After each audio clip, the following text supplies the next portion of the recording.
American Patrol, the Arizona Swing Kings, featuring Dan Reed on solo. There's a little place down here for sign-ups for people who would like to find out more information about the Arizona Swing Kings. I'm going to walk over here and point it out to you. Right here.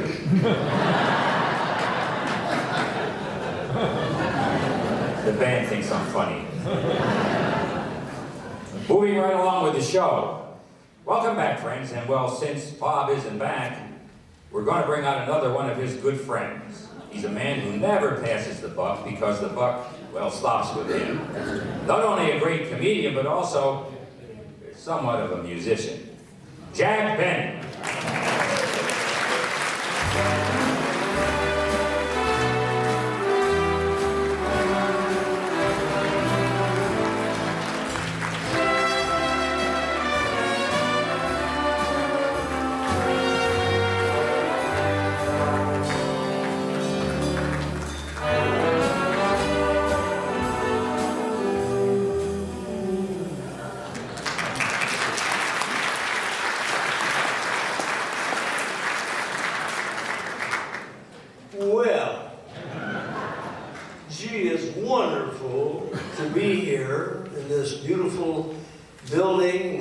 Church and the lovely community of Surprise.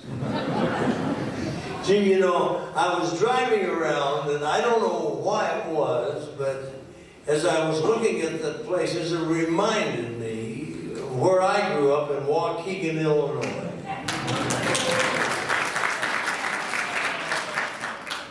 Maybe we went to school together. But you know, they've been so nice to me in Waukegan. They built a middle school and named it after me. And they're called the 39ers. And their school colors are the color of money, green and white. Then they built a professional performing arts center and a wonderful statue of me right downtown. And they say the pigeons just love it. They said they had a petition. Some people wanted to remove my statue. But the thing that saved me was that the pigeons wouldn't have had any place to go. Well, Rochester and I, a few weeks ago, went back to Waukegan because Rochester brought in the hometown newspaper that we still take. And he says, look, boss, they're going to have a Jack Benny look-alike contest.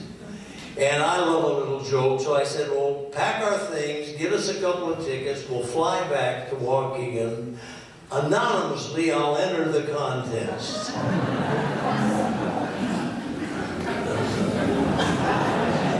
I came in fourth.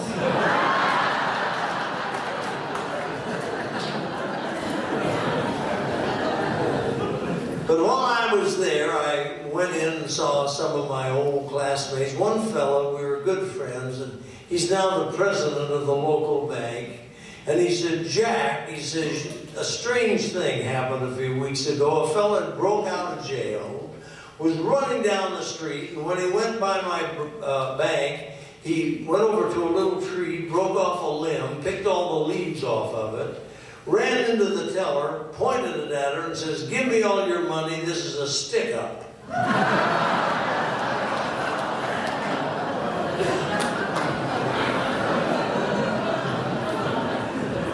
Well, she laughed in his face and said, you better try a different branch.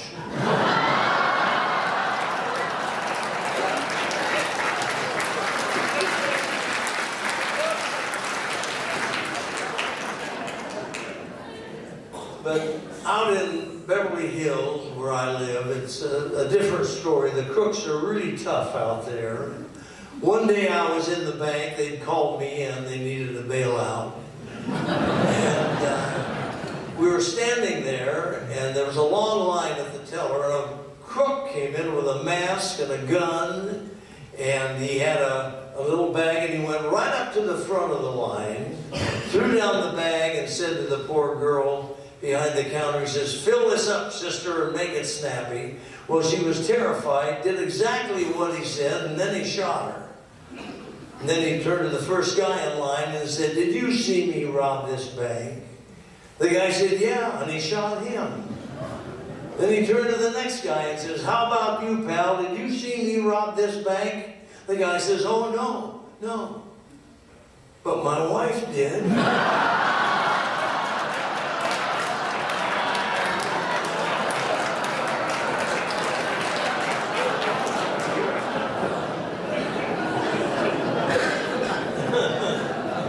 Oh, my goodness. You know, so I went on, since I was already halfway across the country, Rochester and I flew on over to New York City, to Wall Street. I have a very dear friend who's a very well-known CEO on Wall Street. CEO, that stands for Chief Embezzlement Officer. And he said, "Jack," he said, "you know, the way the economy is," he said, you could probably make a lot of money because a lot of companies are merging."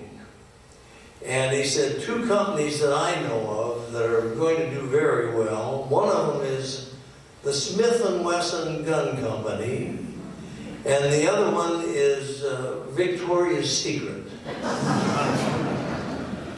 And if you want to buy their stock, they're listed on the New York Stock Exchange as Titty Titty Bang Bang."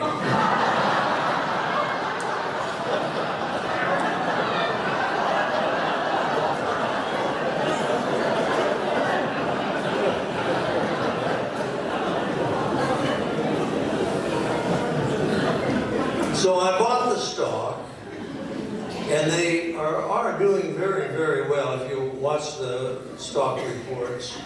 And they did come out with their first new product under the new company title. It's a little handgun called the Congressman. And I called my friend and I said, "Now, why in the world would they name a handgun the Congressman?" And he says, "That's because it doesn't work and you can't fire it."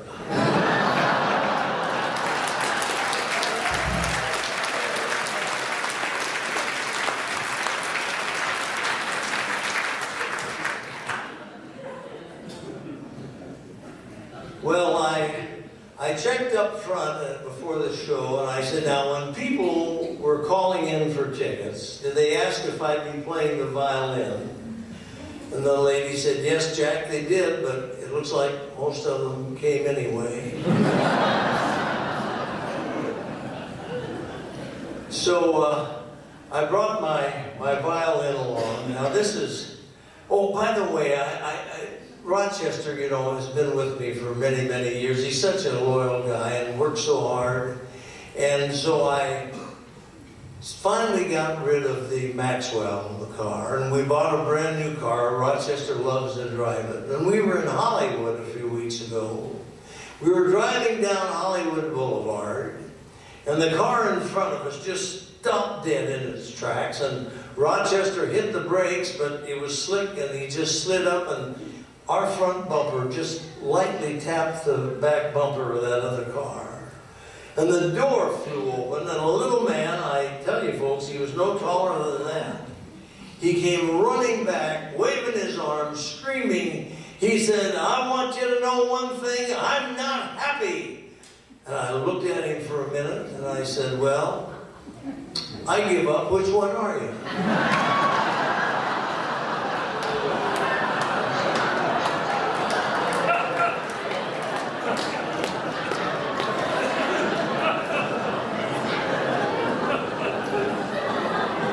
I think he was grumpy. But then I was starting to say, I brought my violin along, and people say, "Did I ever have a professional, steady musician's job?" And I said, "Yes, I did. For many years, I had a steady job playing for Elizabeth Taylor weddings." And this violin that I have with me tonight, it is my Stradivarius. And you know, the way you can tell, when a fellow makes an instrument, a wonderful instrument like this, before they put the top on, they write their name inside, and if you get the light just right and you look in there, it says made by Antonio Stradivarius, area code 695-4329,000. So I know it's a Stradivarius. Oh, by the way, I was curious, you know, this is the first night that I've worn this new ring of mine. It's 5 carats, isn't that a beauty? Oh, I think you can see the light sparkling. The way I got this, there was a lady that lived next to me. We called her Aunt Sarah. It was a neighbor for years, and I used to take a walk, and she'd be out on the porch, and we'd sit and visit, and maybe have a little drink together, a Coca-Cola or a 7-Up. And a few weeks ago, I got a call from the hospital, and they said, Jack, Aunt Sarah's in the hospital. We want you to get over here right away. So I dropped everything, went over to the hospital. The priest was out in the hall. He says, you better hurry, Jack. So I went in. She says, Jack, you know, you're the only friend I have in the world, and I have no relatives. And as soon as they give me my last rites and they put me in the cold, cold ground, I want you to take this cash that I've saved, run out and buy the biggest, most beautiful stone you can find. And that's it right there.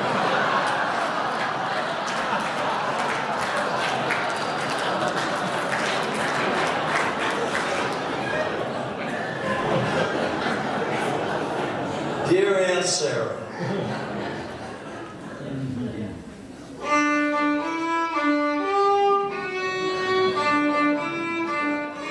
you know, that was a little hint because on Valentine's Day, that was my birthday. I'm a Valentine baby, that's right. 39. But right now, I'd like to play my theme song, Love in Bloom. And isn't this a wonderful orchestra?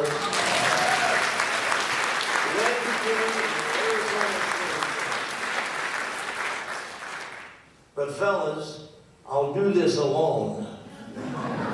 The last time they played behind me, they wanted me to pay them. Here we go.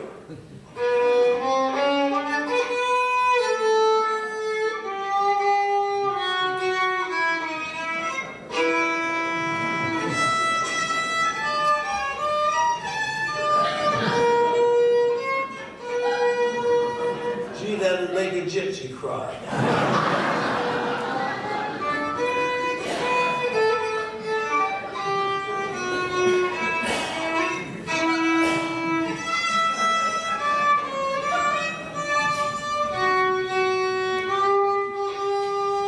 When you're hot, you're hot.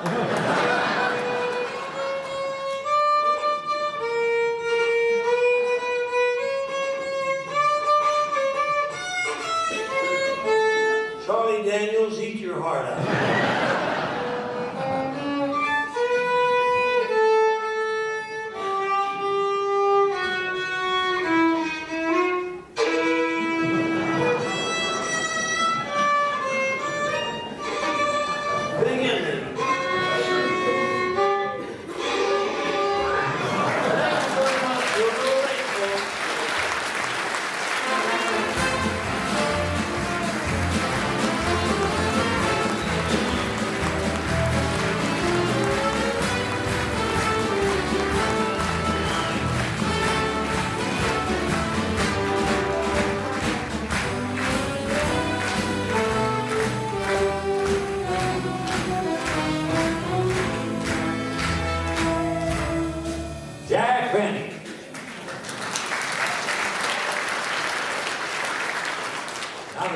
A couple of songs.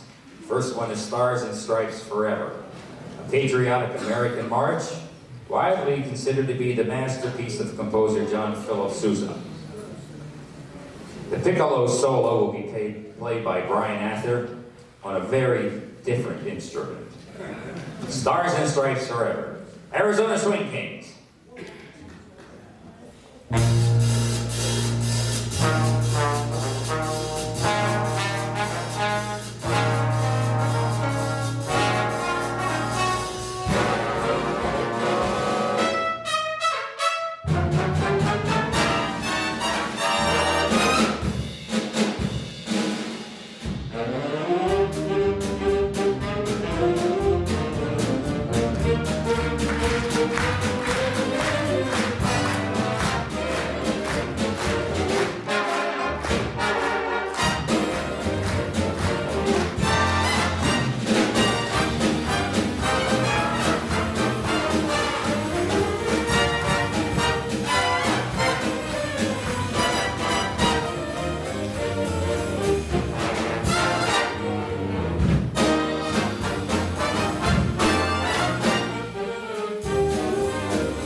Next up is America the Beautiful, an American patriotic song. The lyrics were written by Catherine Lee Bates, a college professor, as a poem in 1895.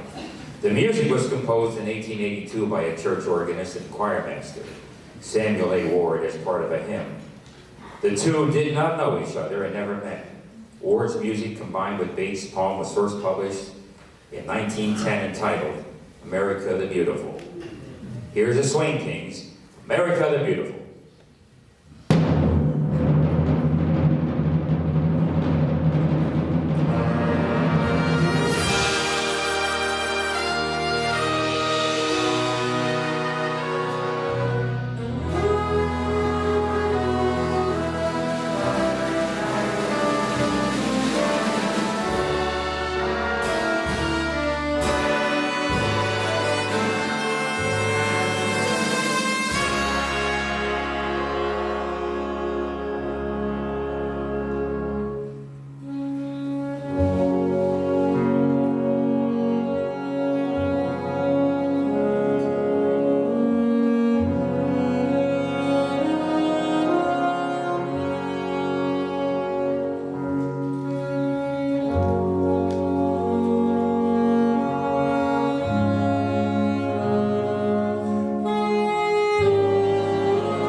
Arizona Swing Kings. Well, look who's here. It's that well-dressed man in person, Jimmy Durante.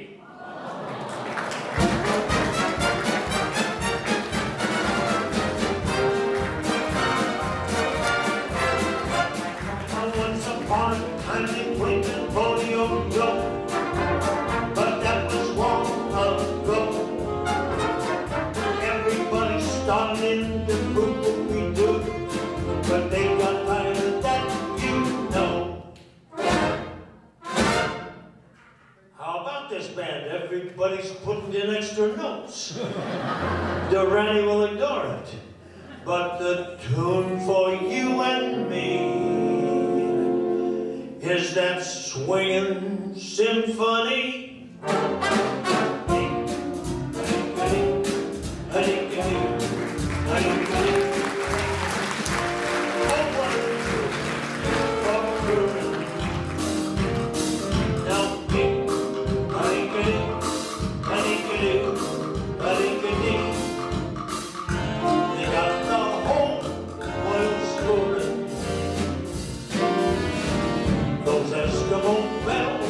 Up in Iceland, they're ringing. They made their own paradise land.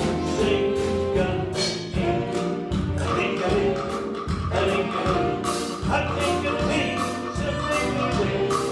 think wait a minute, hold it, stop the music, stop the music. Yeah.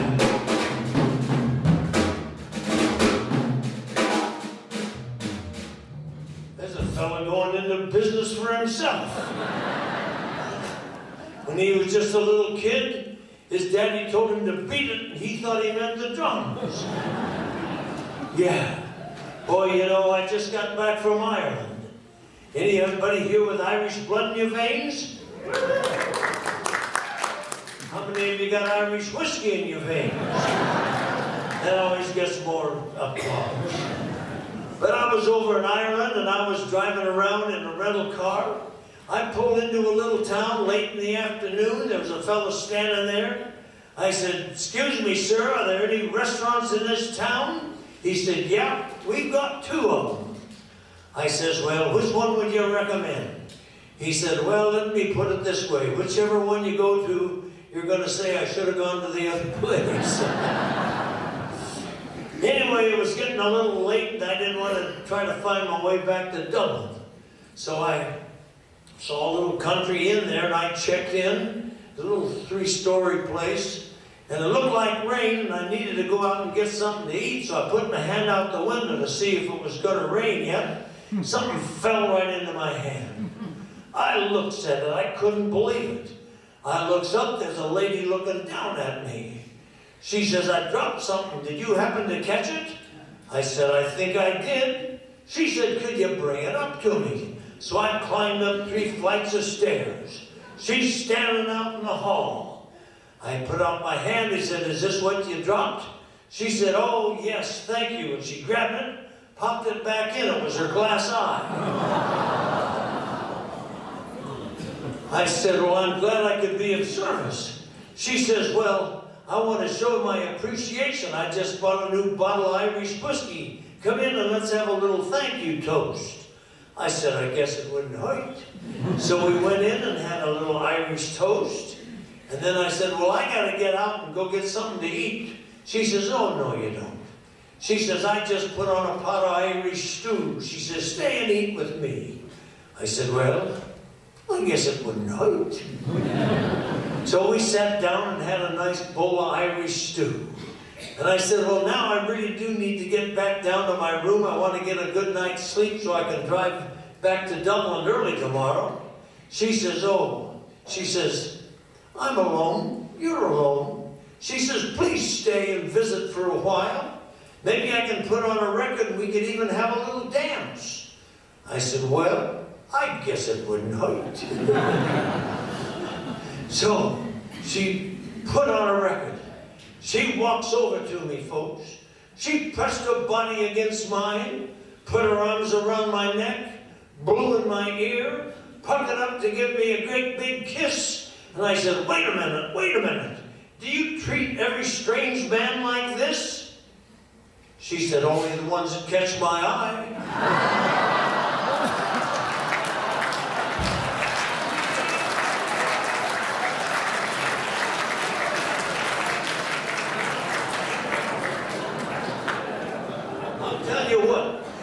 We got a piano over there.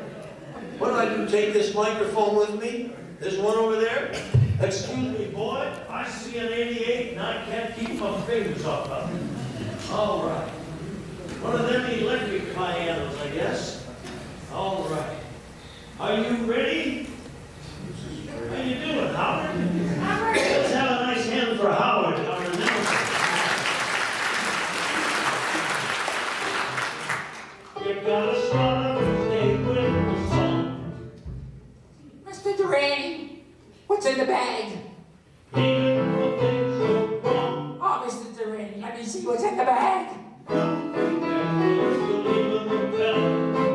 Please, Mr. Durante, what's in the bag? I keep telling you, kid, that's not a bag, that's my snons.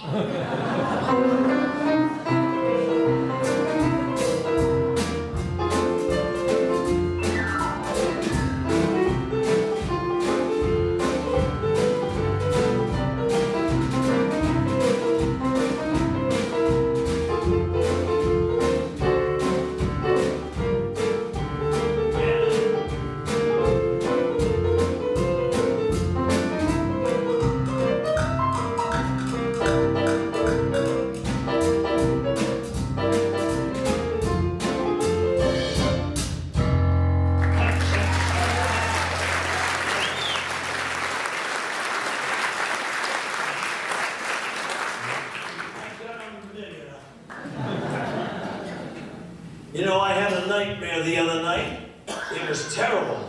I dreamed that I was with my old vaudeville team. We were known as Clayton, Jackson, and Durante. We were sitting in a pub and everybody was talking about going duck hunting. We'd never been duck hunting. It was quite a disaster. So we decided the next day we'd go out to the river, take some decoys, get the dogs, go out to the river and spend the whole day hunting ducks. Well, finally, sun was setting and we hadn't got a single duck.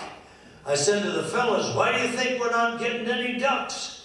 They said, well, maybe we're not throwing the dogs up high enough.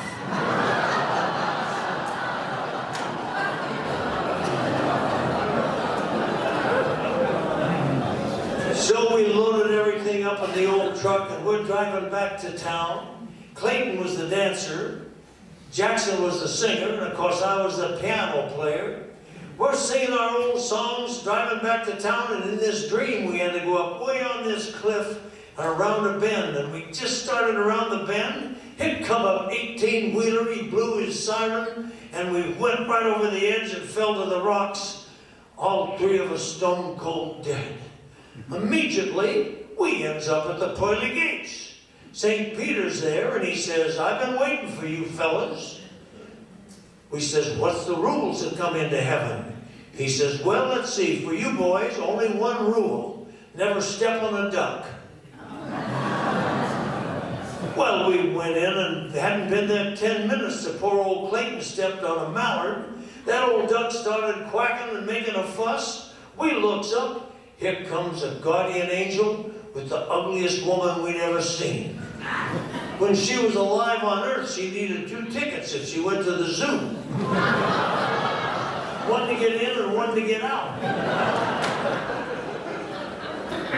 So Jackson and I got as far away from them two as we could. What a dream. All of a sudden, Jackson steps on a duck. We looks up, here comes that same guardian angel with a woman that was twice as ugly as the first one. I'll tell you how ugly she was, folks. She had long, curly, red hair all down her back. None on her head, just down her back.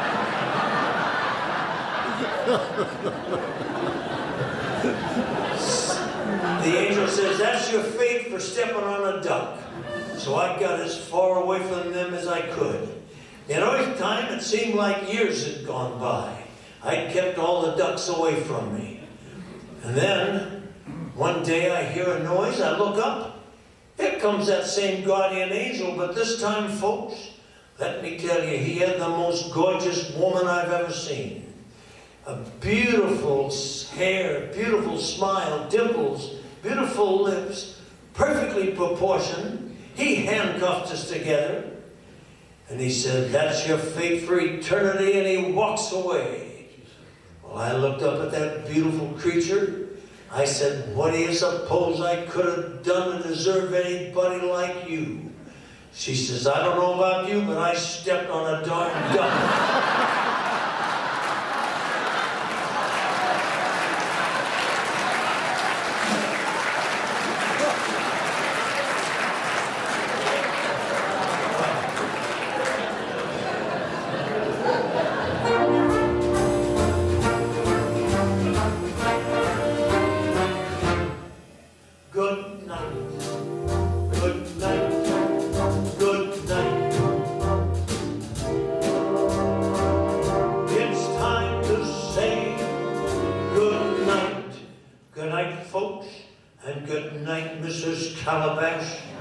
Wherever you are. Yeah.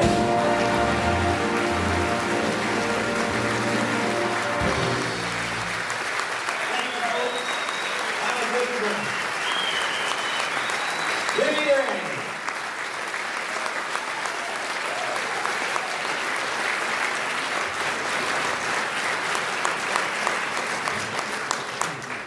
Now some more music from the Arizona Swing Kings. The Saints Go Marching In was famously recorded by Louis Armstrong and his orchestra on May 13th, 1938, my birthday.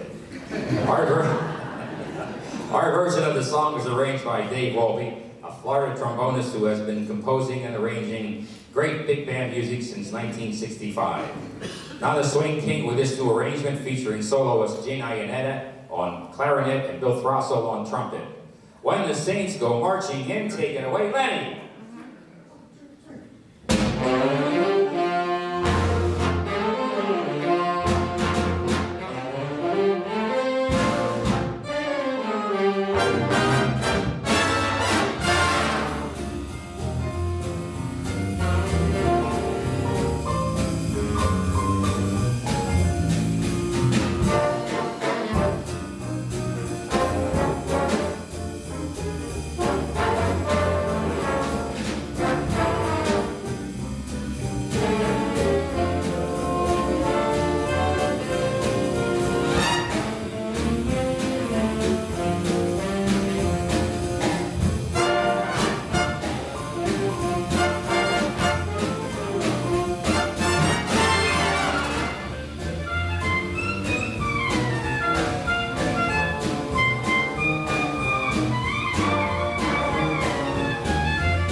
Let's keep up the magic with the St. Louis Blues March.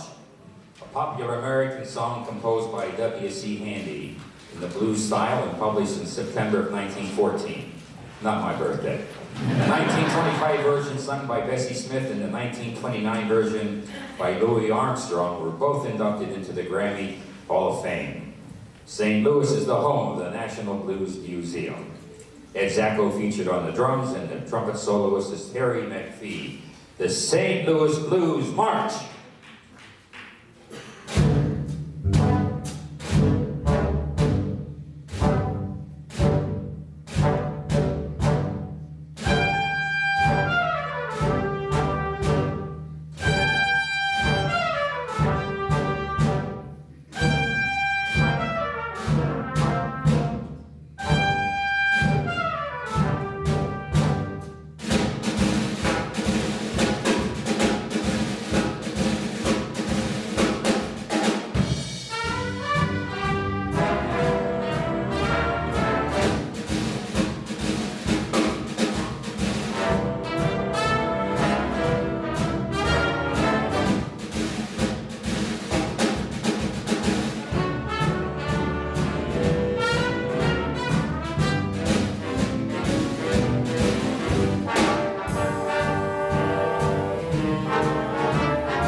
Well, he's back, folks. Bob said he would have been back sooner, but WC kept trying to get out of the car while they were on the interstate to get a drink. So let's welcome back America's favorite globetrotter, Bob. Always leave him laughing, Homer.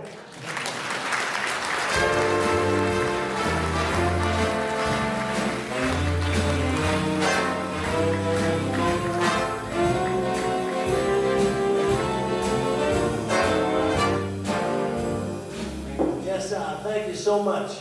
I feel real comfortable in this outfit. This is what I wore over in Vietnam all during the war years. You know, I took some wonderful people with me over there, and then at the end of the war, that's when we were bringing back the POWs, and I had Tony Orlando, who had just come out with this hit song that was sort of being adopted by the POWs. And if you sing part of it with me, that'd be great. Okay, maestro?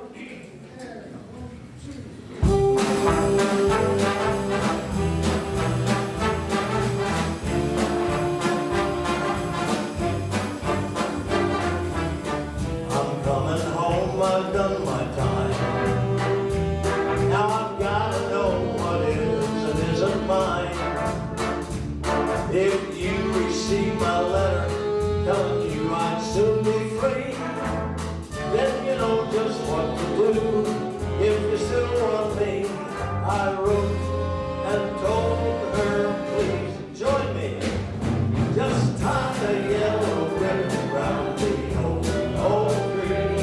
It's been 3 long years, do you still want me? If I don't see a ribbon round the old tree, I'll stay on the bus, forget about us, put the blame on me. If I don't see a yellow ribbon round the old oak tree.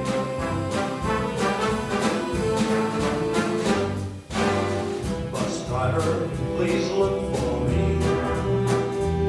'cause I couldn't bear to see what I might see. I'm really still in prison, and my love holds the key. Simple yellow ribbon's what I need to set me free. So I wrote and told her, please, here we go. Just tie a yellow ribbon round the old tree. It's been 3 long years, you still want me. If I don't see a ribbon round the old tree, I'll stay on the bus, forget about us, put the blame on me. If I don't see that yellow ribbon round the old oak tree. Now the whole darn bus is cheering. You can do better than that. Now the whole darn bus is cheering. That's better. And I can't believe that I see 100 yellow ribbons round the old oak tree. Yes, sir, bus driver. Look up there. Yes, I see it. I'm coming home. Yes, sir.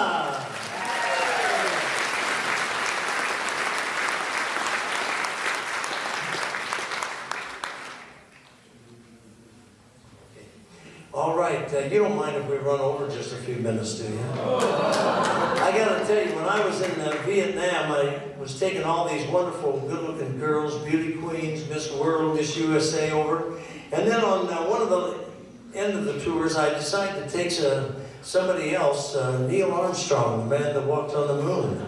And you know, there was a story about Neil that people were always asking him to answer a question, and he would never do it, because when he was getting out of the capsule up on the moon, he said, a small step for man and a giant leap for mankind. And then when he was getting back in the capsule, he said, good luck, Mr. Gorski. Well, only the guys in Houston that had the earphones on heard him say that, but they thought, who in the world was Mr. Gorski? And so he would be asked that question at news conferences, and he would never answer it. And so one night I was there with Les Brown, the band leader, and Neil and I, and we were having a little wind down time, and I said, Neil, I said, would you please tell me who in the heck was Mr. Gorski? He said, well, I guess I can tell it now. I think they both passed on. But see, when I was a kid, we lived next door to the Gorskys. And one day my brother and I were playing catch, and he threw a ball and it was too high. I couldn't get it, and it went over my head and landed under the window of the Gorskys' bedroom window. And I went over to pick it up, and I could hear him fighting like the devil. And Mrs. Gorsky was saying to Mr. Gorsky, she says, sex, sex, sex. You'll get sex when the kid next door walks on the moon.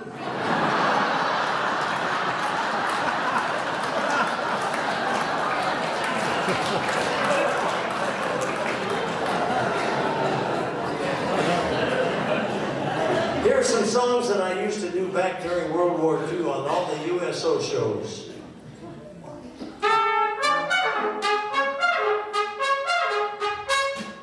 This is the Army, Mr. Jones. No fancy cars or telephones. You've had your breakfast in bed before, but you won't there anymore. Then for all the guys and the gals that flew the planes, this was their favorite. Coming in on a wing and a prayer. Coming in on a wing and a prayer. With one more door, still will carry on. Coming in on a wing and a prayer. Yes, and you can skip this next one and get ready for the theme. You don't mind if I give them orders while we're doing that? You know, it was really wonderful, though, playing golf with all the presidents. I had so much fun. Jerry Ford, I call him the hitman for the PGA, you know, because he'd always slang one right into somebody over on the sidelines, and they'd have to call for medical help. So it finally got, when I played with President Ford in the foursome, it was President Ford, myself, a paramedic, and a faith healer. And we used to have a great time doing that.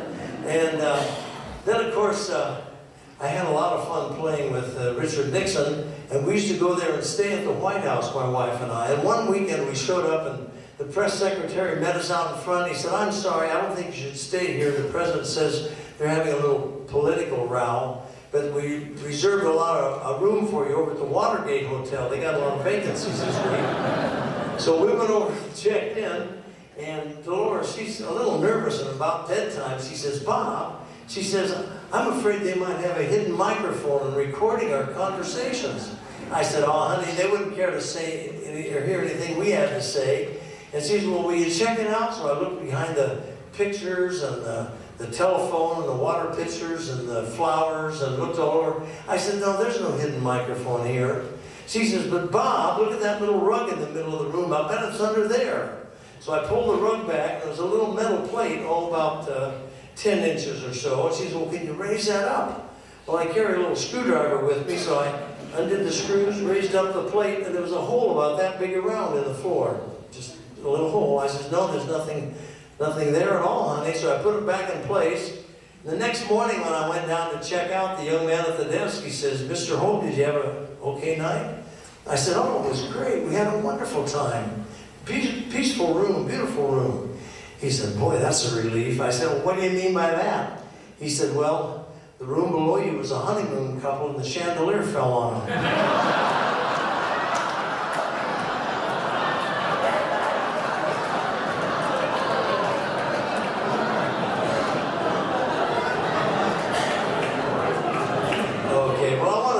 So much.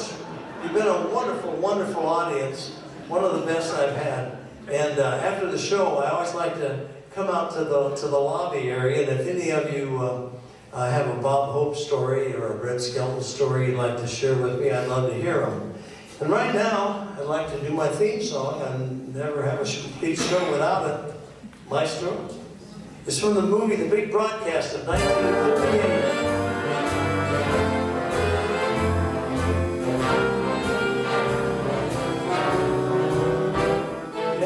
Thanks for the memory, for candlelight and wine, castles on the Rhine, Parthenon moments on the Hudson River line.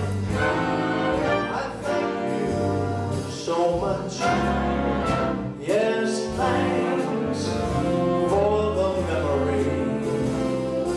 sunburns on the shore, nights in Singapore, all the road pictures with Bing and Dorothy Lahore, how lovely it was.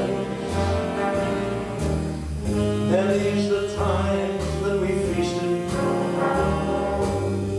and then these the times that we fasted.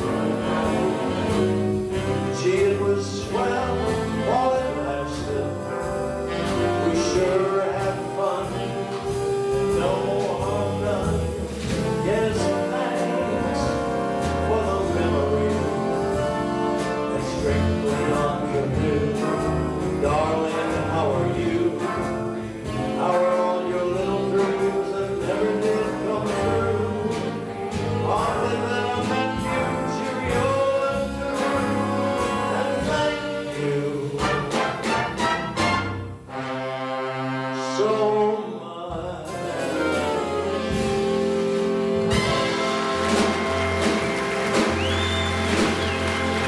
Thank you very much. God bless our community. God bless America. Thank you so much. Thank you, man.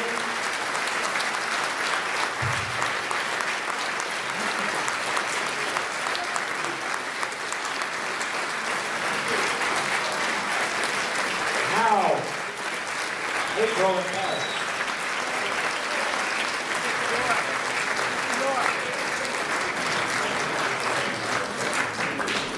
Exit music. April in Paris.